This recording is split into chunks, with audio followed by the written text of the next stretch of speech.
Salut à tous, Sabri Thai en direct de Bangkok. Alors, c'est vrai qu'on adore ce pays, le pays du sourire, la Thaïlande, mais parfois il arrive qu'on se comporte un peu mal. Et aujourd'hui, je tenais à demander l'avis d'une Thaïlandaise et qui de mieux que Jenny pour... Salut Jenny. Salut Sabri, Voilà. salut à tous. Bienvenue à toi. Ouais, je suis contente de revenir. Je suis Jenny, la Thaïlandaise, en direct de, bien sûr, Thaïlande, parce que je ne suis pas japonaise, je ne suis pas anglaise et je suis thaïlandaise. Thaïlandaise, donc pour ceux qui ne la connaissent pas, parce qu'il y a eu de nouveaux abonnés, Oui. Jenny est thaïlandaise.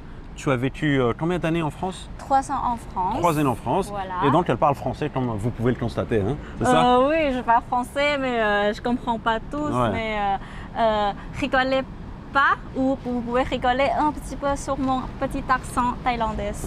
Narak. Oui. Voilà. Alors aujourd'hui, on va aborder quelques comportements de la part des étrangers, Oui. des pharaons, Oui. qui peuvent être mal perçus par les Thaïlandais. Et là, j'aimerais avoir ton avis, Jenny. Ok. Y a Donc pas de j'ai souci. noté les plus importants.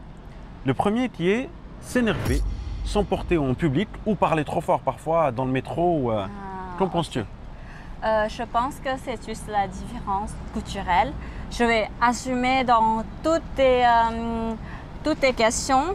Il y a deux choses. Soit vous ne savez pas, parce que c'est la différence culturelle. D'accord, ok. Ou deuxième, c'est vous s'en foutez. foutez. c'est ça, Voilà. En fait, parfois on se dit, non, on se dit que les gens ne comprennent pas, donc c'est bon, on peut parler fort. Tu vois, que les Oui. autres ne comprennent pas du tout en fait. Voilà. Ok. En fait, je crois que ça c'est en général, tu vois. C'est comme on a l'habitude, quelquefois on s'amuse avec les amis et en fait on n'a pas pensé qu'on a parlé fort. D'accord. Et Ok. dans votre culture aussi, c'est bien d'exprimer La joie, l'émotion, la etc. joie, voilà. Mais nous, on est un peu réservé, garder D'accord. un petit peu Vous de parlez tout doucement, richesse, quoi. voilà. C'est ça. C'est ok. ça, c'est D'accord. ça. Le deuxième point, c'est être trop tactile, toucher la tête avec une personne que tu viens juste de rencontrer, une fille par exemple. Voilà. Ok. Qu'en dis-tu? Faut que vous faites attention parce que même avec des petits enfants en Thaïlande, sachez aussi que les enfants, ils sont leurs parents. Du coup, toucher, si les animaux, ça va. D'accord. Si les propriétaires, ils sont gentils, voilà. Ouais. Mais l'enfant ou les femmes, faut faire attention parce que, comme je viens de dire tout à l'heure, on est très réservé. D'accord. Donc même si un enfant qui est sympa et que j'arrive, salut, t'es mignon toi, etc., tu peux pas. En fait, Enfin, c'est mal perçu de toucher l'enfant d'un autre, quoi, c'est ça? c'est ça, je trouve ça c'est général, c'est l'autorisation aussi de leurs parents. D'accord. ok. Et En plus, la femme aussi, c'est la propre autorisation de cette femme D'accord. de Donc- ne toucher ou de ne pas toucher. Donc voilà, avant de toucher un enfant, demandez à ses parents d'abord, c'est ça? Hein? Sinon, juste dire oh, comment tu t'appelles, t'es toute mignon, mais vous gardez vos mains. Mais si je vois un caniche, il n'y a pas de souci, je peux toucher le caniche, par exemple. Si c'est Un chien, un chat, c'est pas grave. voir avec le geste des propriétaires. C'est vrai? déjà. Ok. Voilà. Donc voilà, écoutez Jenny, hein? Mais normalement, je touche beaucoup des animaux. D'accord, et tu demandes pas? S'ils n'ont rien dit, Ouais. c'est pas très grave parce que D'accord. ça se comprend si on adore les animaux ou quelque chose. Voilà. Voilà, mais il faut aussi savoir que parfois, je pense que les Thaïlandais savent qu'on est étranger, Oui. qu'on a des codes culturels différents et C'est donc ça, parfois c'est ils ça. sont, on va dire, voilà, Ouais. ils vous pardonneront, donc il n'y a pas de souci. Troisième point, Oui. c'est garder les chaussures lorsque vous rentrez dans une maison, un appartement, un temple. Donc il y en a plein qui ne font pas attention. Ok. C'est un gros manque de respect pour toi ou pas? Ça, c'est la Oui. différence culturelle. Moi, je trouve pas très grave parce Ouais. que il faut juste savoir. Cette fois-ci, vous ne savez pas, mais la prochaine fois, si vous avez remarqué, mais pourquoi des autres, ils enlèvent des chaussures, mais pas moi. D'accord, ok. Et juste demander, il n'y a rien de grave de demander. D'accord. Du coup, En fait, tu fais comme tout le monde. Quand tu C'est sais ça. pas, tu rentres dans une maison, tu C'est fais ça. comme tout le monde, voilà, tout simplement. Ouais. Voilà. Enfin, tu fais comme tout le monde, donc ça nécessite que tu rentres après, pas le premier. C'est ça. C'est ça, Ouais, c'est c'est une ça. bonne idée. Si vous n'avez pas quoi faire, déjà reste tranquille et regarde les Regarde autres. et fais le mouton, en Voilà. fait, c'est ça. Voilà, c'est ça que nous dit Jenny. Quatrième point, Oui. je mettrais, Jenny, corrige-moi si je me trompe, s'embrasser dans le métro ou à l'extérieur, en fait. Les couples qui s'embrassent. Bon, tu as vécu à Paris, tu as vécu à Montpellier. Tu voyais ça beaucoup ou pas, par exemple? Oui, je voyais ça beaucoup. Même moi, j'ai fait quelques fois. Hein. Parce Ça que Ok. ça, c'est aussi la différence culturelle. Parce que j'ai dit tout le temps, nous, on est super réservés et on est enseigné en tant que femme, en tant qu'homme du sexe différent, de ne pas de garder le geste dans le public. D'accord. Et ne pas trop monter. Ne pas partager avec les autres en fait aussi. C'est ça, c'est ça. Est-ce que c'est un respect par rapport à tous les publics ou est-ce que c'est un respect aussi par rapport aux aînés? Tu sais, les grands-parents parfois, tu as des personnes âgées, c'est Oui, leur manquer de c'est respect de s'embrasser en... Ouais. S'ils ne faisaient pas ça aussi, tu vois. Quelquefois, nous, on se considère déjà adultes, mais on n'est jamais adulte vu par des gens plus âgés que nous. D'accord, d'accord. Du coup, on est toujours l'enfant par rapport d'accord, ok. Vous serez toujours des enfants. Et voilà, c'est un peu mal vu de voir de plus en plus les adolescents qui montrent l'affection dans le public. D'accord, donc tu veux dire que c'est de plus en plus jeune en fait. Hein. Oui, de plus en plus jeunes. À 10 ans, c'est à quel âge? Dans Bangkok, on ne voit pas trop comme ça parce que dans le centre-ville de Bangkok, il y a des lycées, l'université. Mais si on voit comme ça dans la campagne et si on voit nos enfants comportent comme ça, comment vous en pensez en tant que parents? D'accord. Voilà. Par contre, dans les lieux festifs, c'est open bar, hein. Khao San Road, c'est open bar là-bas. Sinon, oui, la politesse, c'est selon l'endroit et quand vous faites. Voilà. D'accord, donc ça c'est un peu mal perçu. Ouais. Ok, et puis il y a quelques temps, j'avais vu qu'il y avait eu une vidéo qui avait fait le buzz un petit peu parce qu'il y avait une personne thaïlandaise qui ne comprenait pas que ces étrangers s'embrassaient, etc. Ah, voilà. Ok. Point suivant, numéro 5. Négocier tout et n'importe quoi, se sentir arnaqué ou parfois trop hésiter avant d'acheter, tu vois. Alors? Ça, c'est parce que vous ne savez pas. Quelquefois, il y a le guide touristique ou documentaire où vous avez appris de quelque part qu'avant de venir en Thaïlande, il faut faire attention parce que le chauffeur de taxi va vous arnaquer ou il faut négocier le prix parce qu'ils ont déjà augmenté le prix pour le profit. Mais il y a quelque chose qu'on ne peut pas vraiment négocier, genre la nourriture. La nourriture, des c'est super fruits, important. Parce que déjà, le prix de base n'est pas très cher du tout. Ici, on est dans le pays agriculture et ils ne gagnent pas déjà vraiment mal, beaucoup. mais ils le prennent vraiment mal aussi, c'est clair. Ouais, c'est pour ça. Si vous négociez, ça veut dire vous venez d'arriver en Thaïlande, tu vois. D'accord, Donc ça, c'est vraiment important ce qu'elle nous dit, Jenny. Il ne faut pas trop avoir le réflexe de vouloir tout négocier et n'importe quoi parce que parfois, en fait, c'est juste une question d'orgueil, vous allez vouloir négocier, mais c'est juste pour gagner 10, 20 bahts. En fait, c'est quoi 20 bahts calcule, fais la conversion, tu vas voir c'est combien. Sinon, vous essayez cette astuce, c'est que vous demandez le prix, c'est quoi, comme le centre commercial, MBK, ok. Pour réparer des appareils électriques comme ça. Et si vous pensez que, ok, c'est quoi le prix? Ah, c'est trop cher, c'est pas grave, je vous remercie beaucoup. Et si tu reprends, pour dire, viens, vous pensez avoir combien? Ça veut dire, dans cette situation-là, vous pouvez négocier. D'accord, donc ça dépendra du contexte. Voilà. Quand vous sentez qu'il y a moyen de négocier, vous négociez, mais ce n'est pas quelque chose à faire sur la nourriture, surtout pas. Non. Le point suivant, ne pas parler politique. Nous, respectons beaucoup notre roi et la famille royale. Et aussi avec la génération suivante. D'accord. On commence à adopter la culture étrangère. Ok. Voilà. C'est dû aux réseaux sociaux, l'ouverture au monde, etc. Exactement.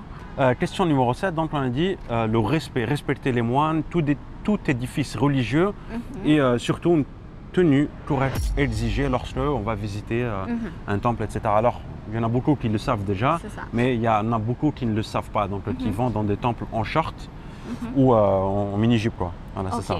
Ça, c'est la différence culturelle. Sinon, faites attention avec le sujet religieux, politique. Et il y a quoi d'autre?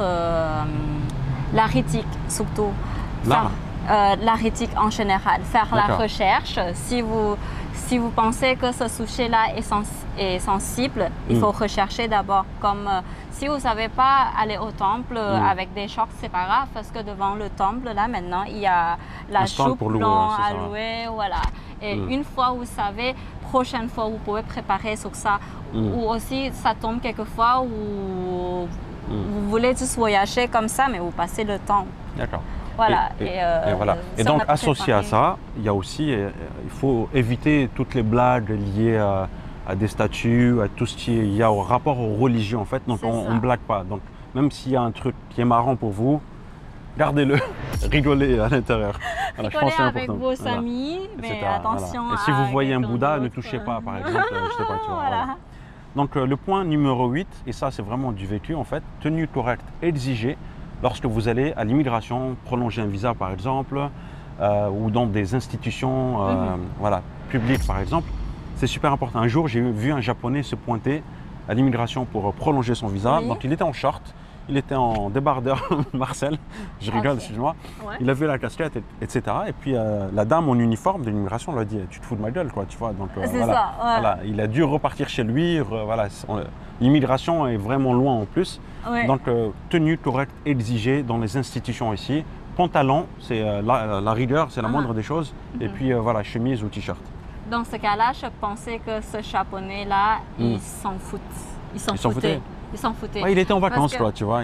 Voilà. Peut-être, oui, mais au moins pour aller quelque part ou si vous allez en vacances quelque part, il faut avoir juste une tenue qui est propre pour faire votre papier officiel. D'accord, ok. Et je pense que ça, c'est la politesse en général, que tout le monde dans ce monde connaît, D'accord. tu vois. Ok. Et si vous Est-ce comportez que comme toi- ça, c'est déjà... Est-ce que toi, quand tu fais tes papiers, est-ce que tu mets une tenue spéciale ou pas? Par exemple, si demain tu dois aller faire ton permis ou renouveler ta carte d'identité, Oui. tu es obligé de bien t'habiller ou est-ce que tu peux aller normalement? Est-ce que tu peux y aller au mini-jeu par exemple ou pas? Normalement, pour moi, c'est avec les jeans, les jeans, des pantalons, c'est déjà bien respecté D'accord, dans la nouvelle génération. Ok. Et mini choupe, si vous prenez le passage, pourquoi pas. D'accord. Mais sachez aussi que dans ces shorts de papier, vous devez aussi faire la photo identité. Ouais. Mais comment vous allez porter ou habiller D'accord. comme ça, voilà. D'accord, d'accord. Ok, super. Donc le point suivant, le point numéro 9, trop se plaindre, trop réfléchir. En fait, quand vous passez du temps, par exemple, avec un ami ou une amie thaïlandaise, ce que j'ai pu remarquer, Oui. c'est que parfois on se plaint. Trop se plaindre, par exemple. Ouais, tu sais, hier j'ai eu quelques soucis, machin, et la personne en face se dit ça va, mais pareil. Tu vois? Est-ce que trop se plaindre, est-ce que c'est comment dire, c'est une habitude ici en Thaïlande ou pas? Ou est-ce que quand tu as Ouais. une amie à toi qui se plaint, tu essaies de la calmer, c'est bon, c'est rien. On se plaint aussi, les Thaïlandais, c'est pas D'accord. quand on prend toujours le principe sabai sabai. Hein. Ça dépend dans quel moment D'accord. il est. Si on est amis proches, pourquoi pas on peut se partager l'inquiétude ou le problème qu'on vient d'avoir. D'accord, ok. Mais si on va se plaindre avec quelqu'un d'autre qu'on ne connaissait pas au public comme ça, mais pourquoi c'est aussi cher? Moi j'achète la même chose en France mais c'est pas cher. D'accord, ok. Comme ça, c'est un peu... C'est aussi la différence culturelle. Et il y a plusieurs raisons d'après. Ok. Est-ce que tu sais que les Français, nous avons l'étiquette de râleur? Est-ce que tu sais? Oui, oui, oui. Ok, les râleurs. Tu arrives dans un Ça, hôtel. c'est super stéréotype ça. Ouais. Tu arrives dans un hôtel, par exemple, tu n'es pas content du service, tu râles, tu veux qu'on te demande ta chambre, qu'on te change de chambre, etc. Est-ce que les Thaïlandais font ça ou pas? Ou est-ce que quand tu n'es pas satisfait du service, tu te dis, bon, allez, c'est pas grave, je ne reviens plus ici? Ok, il y a 50-50. 50-50? Oui, parce que de plus en plus, les Thaïlandais aussi qui se plaignent pour le mieux service. Ok, Parce que des fois, les Thaïlandais, dans le service, ils pensent trop sabai sabai, même si quelquefois on fournit des services merveilleux. comme quoi? Tu peux nous donner un exemple? Hôtel, restaurant? Dans l'hôtellerie, restaurant, dans le service, vous servir, on verse le vin, on fait la chambre, quelque D'accord, chose ok, comme ok. ça. Mais quelquefois, J'ai demandé pour ne pas me déranger à cette heure-ci, mais pourquoi vous venez toujours tôt le matin comme ça? D'accord. Et c'est aussi un peu l'ignorance du côté du service, tu vois. Si vous pensez que, si vous comment on dit, se plaint, si on se plaint, si on se plaint pour avoir ce qu'on veut, pourquoi pas, mais essayez de aussi vous calmer, retenir un peu l'émotion, le geste, pour penser comment ils vont sentir si on dit comme ça. D'accord. Ouais. Mon expérience, et que j'ai vu, c'est qu'on râle jusqu'au bout, tu vois. Ouais. Les étrangers, en général, on essaye de râler jusqu'à avoir gain de cause, mais les Thaïlandais, parfois, même s'ils râlent, ils râlent pas beaucoup en fait, ils râlent un petit peu, après ils disent mais pas là, tu vois. C'est ce que j'ai remarqué. Oui, parce que vous êtes cultivé pour avoir le droit d'exprimer, de parler, de partager l'opinion.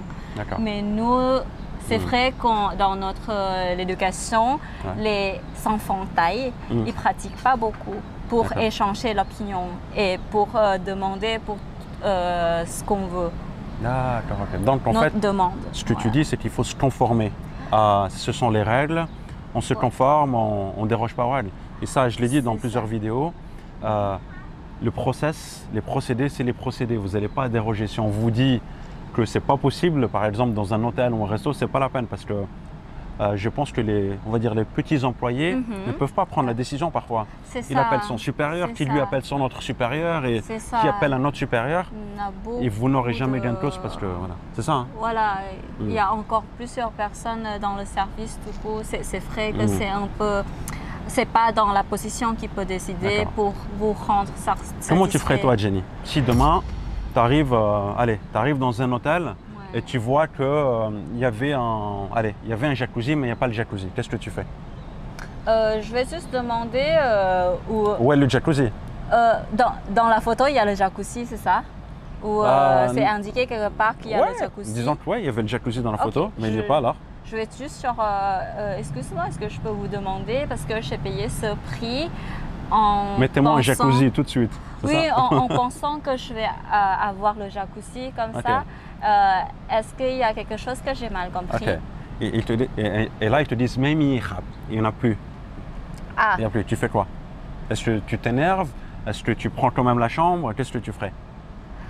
Ok, si le prix n'est pas très accessible, pourquoi pas, on va prendre sa chambre. D'accord. Si on n'a pas planifié de faire quelque chose avec le jacuzzi, mais dans le cas où je pensais que je payais ce prix inclut le jacuzzi. Est-ce que vous avez autre chambre avec le jacuzzi? Ça ne me dérange pas de payer un petit peu plus cher. Mais je pense que ce prix avec le jacuzzi, c'est raisonnable. Mais pourquoi vous ne savez pas? D'accord, ok. Il faut juste demander, il faut juste se communiquer. Oui, donc ne pas rentrer en confrontation, ne pas aller dans le conflit. C'est ça. Vous voyez la façon dont on répondait. Enfin, je pense que d'autres personnes auraient dit « Ah, s'il n'y a pas le jacuzzi, je pars, je change d'hôtel ». Et là, en fait, son attitude à Jenny, elle vient de nous le montrer. C'est, tu vois, l'échange, la discussion, et c'est pas du tout la confrontation. Tu vois? Donc, c'était intéressant. Les Thaïlandais, on évite avoir le problème. Beaucoup. C'est ça, voilà, c'est ça. Ouais. C'est le Krenjai. Et là, on vous oriente sur une autre vidéo qu'on a faite avec Jenny. Super important si vous planifiez d'aller en Thaïlande, il faut vraiment comprendre ce que c'est. En 2 mots, c'est un petit peu l'empathie. Faire preuve d'empathie. Voilà. Mais regardez, on vous met le lien en description, c'est super important. On attaque maintenant, Jenny, le dernier point. Oui. Le dernier point, c'est fumer n'importe où. Est-ce que tu fumes, Jenny, déjà? Non, je fume pas. Moi, je ne fume pas aussi. Mais fumer n'importe où, on a remarqué qu'il y a eu quelques, on va dire, incidents de certaines personnes qui fument un petit peu n'importe où. Il y a des espaces réservés ici. C'est interdit de fumer aussi dans l'espace public. Parce que déjà, peut-être vous pensez que n'importe où, qui sont dehors, vous pouvez fumer. Ou même dans certains bâtiments en France ou en Europe, vous pouvez fumer. Parce qu'il y a la chambre fumée ou la terrasse ou quelque chose. Mais ici, en Thaïlande, on respecte beaucoup les employés qui travaillent dans le bureau pour ne pas les gêner aussi. Parce que après, quand on fume, ok, on ne sent rien. Mais quand on ne fume pas, il y a quelqu'un qui attrape allergie à cause de ça. Et il y a des enfants qui passent sur le chemin comme ça. Faut faire attention. C'est l'hygiène en fait aussi. C'est l'hygiène, c'est la propreté parce que en Thaïlande, voilà, on l'a dit plusieurs fois déjà, les lieux sont très propres, les toilettes sont très propres. Sinon, si vous êtes nouveau en Thaïlande, regardez le signe déjà où vous pouvez fumer. Ou sinon, vous regardez s'il y a le gardien ou l'homme de sécurité, quelque part pas très loin, il fume là-bas ou pas. D'accord, ok, d'accord. En général, voilà, quand on vous voit fumer ou jeter votre mégot, c'est 2000 bahts d'amende, je crois, c'est ça? Quelque chose comme ça. Voilà, enfin, ça a peut-être changé, mais voilà. En tous les cas, merci beaucoup à Jenny, vraiment sympa d'avoir partagé ton avis. Et si vous ne savez pas, comme elle vient de vous le dire, Jenny, faites comme les autres. Observez les locaux, prenez le temps d'observer et faites comme eux. Également, vous informez aussi que Jenny donne des cours en ligne, c'est ça Jenny, hein? C'est ça, parce qu'en fait, avant, je n'ai pas lancé mes cours, mais petit à petit, il y a des gens qui m'ont demandé dans le message privé, est-ce que tu fais des cours en ligne? Est-ce que j'ai fait des cours en ligne? Est-ce que j'ai fourni le service tourisme? Je n'ai pas fait le tourisme, mais là, petit à petit, je vais commencer mes cours en ligne. Si vous êtes intéressé, suivez-moi sur Instagram. Jenny la Thaïlandaise. C'est Jenny la Thaïlandaise. Sabri, il va mettre sur le lien inscription. Voilà. N'hésitez pas à lui faire un petit coucou aussi. Je vous dis, prenez soin de vous et à très bientôt. À très bientôt. Ciao, ciao.